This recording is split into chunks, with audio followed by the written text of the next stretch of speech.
సత్యం గారు, కృష్ణ గారు నిరంతరం బీసీల అభ్యున్నతి గురించి అనేక మంది నాయకులను తయారు చేసి ఇప్పుడు కూడా పోరాటం కొనసాగిస్తున్నటువంటి జాతీయ అధ్యక్షుడు పెద్దలు శాసనసభ సభ్యులు ఆర్ కృష్ణయ్య గారికి, మండలి నాయకులు మా అన్న తెలంగాణ మొట్టమొదటి స్పీకర్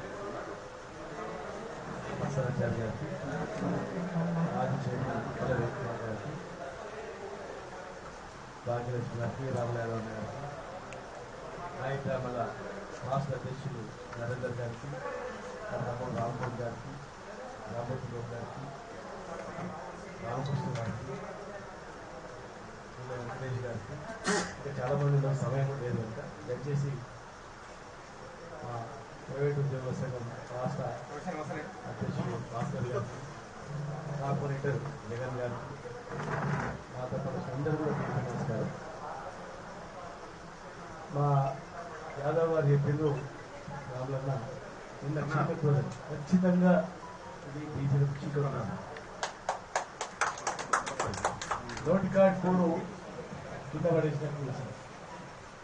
అసలు వీళ్ళని ఇవ్వమన్నోడు ఇస్తామని చెప్పమన్నోడు ఎవరు, ఇచ్చినట్లు ఇచ్చి ఆశ చెప్పి కింద పడేయమని ఎవరు అడగలే.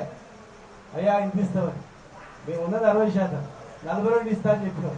మరి చెప్పింది ఇచ్చే బాధ్యత మీది. మా వాళ్ళు ఆతృతతో తొందరగా వస్తుందని చెప్పి రకరకాలుగా పద్ధతులు చెప్పొచ్చు, కానీ మీ బాధ్యత ప్రభుత్వం ఏంది?